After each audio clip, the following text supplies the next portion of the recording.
अपने हिसाब से माइक को अगर हिला सकते हैं तो व्यवस्थाओं को भी सुधार सकते हैं। मैं यहाँ से बोलती रह जाऊँ और आप तक नहीं पहुंचे, ना मैं आपको देख पाऊँ ना आप मुझे देख पाए, फिर कोई फायदा नहीं है।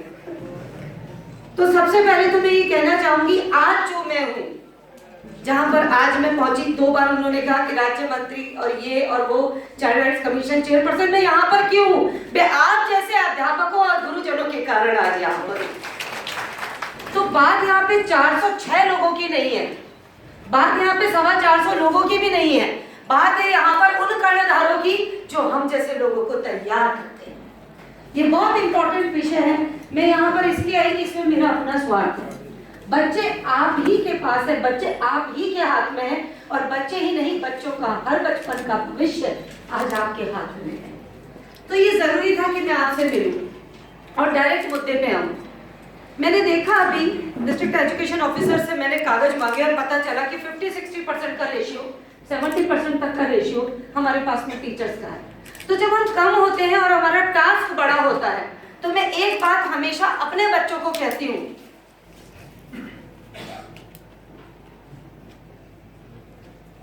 कि जिंदगी में अगर वक्त कम है ना तो काम ज्यादा करना पड़ता है, और सफर लंबा है ना तो दौड़ना ज्यादा पड़ता है। यानी कि मैं क्या कहती हूँ, मैं बोलूंगी वक्त कम तो बच्चे बोलेंगे काम ज्यादा, मैं बोलूंगी सफर लंबा तो बच्चे बोलेंगे दौड़ ज्यादा। तो वैसा ही कुछ हाल आपका है। आप मुट्ठी भर है लेकिन आपके ऊपर जिम्मेदारी बहुत ज्यादा है। कोई भी बच्चा शिक्षा से महरूम इसलिए नहीं रह जाए क्योंकि अध्यापकों की संख्या कहीं कुछ कम है। हमारी काबिलियत, इस पर हमें फक्र होना चाहिए कि हम कम हैं, फिर भी हमें इतना दम है कि हम इतने बच्चों को अकेले पढ़ाकर काबिल बनाकर यहाँ खड़ा कर सकते हैं। ये एक बहुत इंपॉर्टेंट बात है। और सबसे बड़ी बात, शिक्षा का मतलब यही नहीं होता कि ये जो किताबें पढ़ी है उनको समाज विज्ञान, विज्ञान, गणित, अंग्रेजी, फलाना ठिकाना वही पढ़ाना है। शिक्षा का मतलब होता है, उसका पर्यायवाची है संस्कार। संस्कार जो बीज है उसका एक शब्द निकल कर आता है शिक्षा। संस्कार से शिक्षा का रास्ता और शिक्षा से समाज निर्माण का रास्ता। तो यहां पर हम कहीं छूट रहे हैं। संस्कार से शिक्षा और शिक्षा से समाज के निर्माण का रास्ता, ये जो चेन है ना, ये कहीं छूट रही है। और इसमें आप अकेले जिम्मेदार नहीं हो, माता पिता, सामाजिक वातावरण सभी कुछ जिम्मेदार है। लेकिन आपके ऊपर ये जिम्मेदारी है कि चाहे बाहर का माहौल कैसा भी हो, मेरे अंदर मैं अपने बच्चे को इतना सौष्ठव बना के अपने कार्यकाल में ऐसा बना दूं कि बाहर का असर उसको छू भी ना पाए। वो बहुत महत्वपूर्ण बात होती है। तो हमें प्रयास ये करना है, हमारे पास आने वाला हर बच्चा सामाजिक, सांस्कृतिक, मौलिक और नैतिक तरीके से इतना स्ट्रॉन्ग हो जिससे कि आधी से ज्यादा, मैं कहती हूँ ज्यादा से ज्यादा समस्याएं स्वतः ही समाप्त हो जाएंगी। जैसे उदाहरण पर आप अखबारों में पढ़ते हैं दुष्कर्म, आप अखबारों में पढ़ते हैं कुपोषण, आप अखबारों में पढ़ते हैं बाल श्रम, आप अखबारों में पढ़ते हैं चाइल्ड ट्रैफिकिंग, आप अखबारों में पढ़ते हैं अशिक्षा, आप अखबारों में पढ़ते हैं बच्चों को देखने वाली या बच्चों के साथ घटित होने वाली न जाने कितनी चुनौतियां। और इसके पीछे अगर हम कारण को खोजते हैं तो संस्कारों में डे बाय डे गिरावट। मैं अभी बात कर रही थी आपसे कि सिटिंग अरेंजमेंट ऐसा होना चाहिए जिसमें स्टेप सिस्टम हो, पीछे वाला भी मुझे दिख सके। पीछे वाला अगर मोबाइल पे वो कर रहे हैं कुछ तो मैं कह सकूं कि टीचर्स को भी पढ़ाने की जरूरत है। तो हमें ये समझना होगा कि आपका और मेरा कांटेक्ट और कम्युनिकेशन गैप, बच्चे का जो आपकी कक्षा में बैठा है उसका और आपका कम्युनिकेशन गैप उस बच्चे की पूरी जिंदगी पर असर डाल देता है। अगर 50 बच्चे आपकी कक्षा में है लेकिन आपकी जिम्मेदारी है कि हर बच्चे से वही जुड़ाव जो आगे की बेंच पे बैठा है, जो लास्ट बेंच पे बैठा है, उससे जब तक अपना जुड़ाव नहीं होगा हम चीजों को परिवर्तित नहीं कर पाएंगे। और यही कारण बना है संस्कारों की गिरावट का कारण कि कम्युनिकेशन गैप दादा दादी, नाना नानी, माता पिता से कहीं छूट गया है। हम सब विघटित परिवार हो गए, संगठित परिवारों से निकल के सामुदायिक से लेकर हम लोग अलग हो गए, न्यूक्लियर फैमिलीज का प्रचलन हो गया। तो बच्चों पे वो जो नानी और दादी की कहानियां आती थी कहीं छूट सी गई। उस चीज को अब आपको पूरा करने की जिम्मेदारी है। आधे घंटे के पीरियड में हम क्या क्या कर सकते हैं? मैं कहती हूँ कि हम क्या नहीं कर सकते। सप्ताह का एक पीरियड ऐसा चुन लें, सप्ताह का सिर्फ एक पीरियड ऐसा चुन लें कि जिसमें आप बच्चे को बच्चों के अधिकार बता सकते हैं, बच्चों को बच्चे के कर्तव्य बता सकते हैं। उठते ही पलंग से नीचे आते ही धरती माता को प्रणाम करना और माता पिता के चरण स्पर्श करना आप बता सकते हैं, अगर उनके माता पिता नहीं बता पा रहे। ये वो सीढ़ी होगी जिसमें कि गांव की बेटी बेटी की तरह सुरक्षित होगी और एक दूसरे का अदब होगा। और जो संस्कार की डोर हमसे छूटी है और टूटी है और हमारी पतंग को हवा लग गई है और वो कहाँ उड़ेगी, कहाँ गिरेगी, कहाँ फटेगी, जिसका हमें पता नहीं है, उसकी डोर हमारे हाथ में आएगी और हम सही तरीके से चल पाएंगे।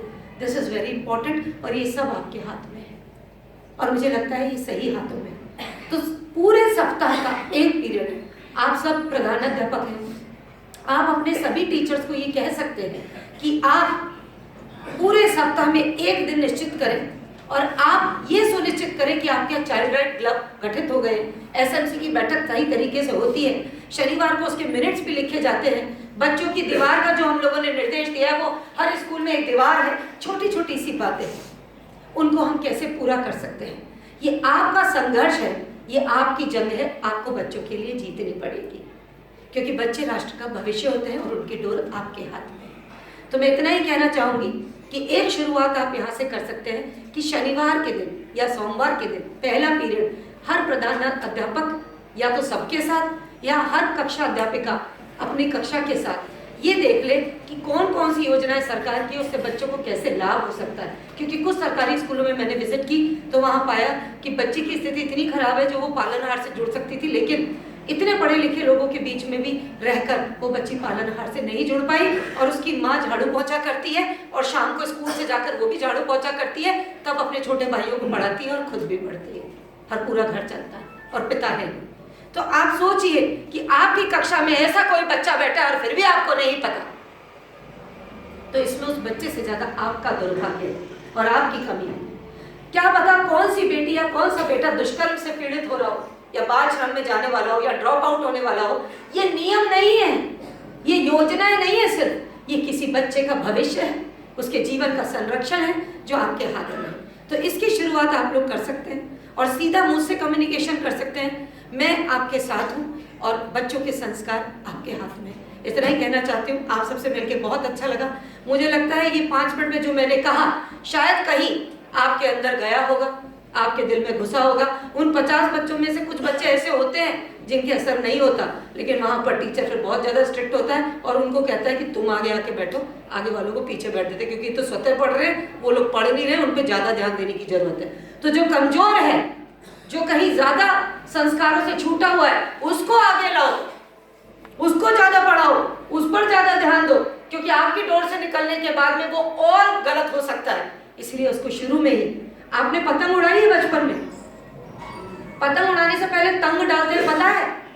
जब तंग डालते हैं तो क्या चेक करते हैं? उसकी कान चेक करते हैं, उसको सर पे सही करते हैं, उसके धागों की बैलेंसिंग चेक करते हैं, पता होता है कि इस तरफ घूमेगी या इस तरफ घूमेगी। मैं पतंग बहुत अच्छी उड़ाती हूँ, उस पतंग उड़ाने से बहुत कुछ सीखा है मैंने।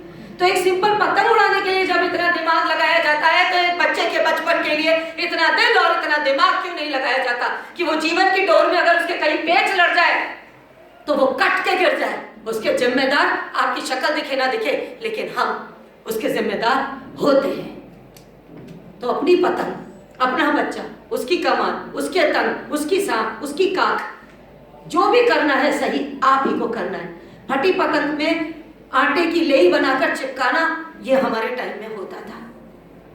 वो छोटे छोटे ख्वाब जो पत्थर में अपन टिक्कर उड़ाते थे और उसके उड़ने से खुश हो जाते थे, ये होता था। अपने बच्चों को उसी तरीके से, उसी जज्बे के साथ ऐसा तैयार करें कि वो समाज में संस्कार के साथ सुरक्षित होकर रहे। आपके विद्यालयों में कोई कुपोषित ना हो, कोई दुष्कर्म से पीड़ित ना हो, कहीं पर भी किसी का दिल रोता ना हो, सिसकता ना हो। उसके जिम्मेदार सिर्फ आप हैं और मैं। वंदे मातरम। Thank you.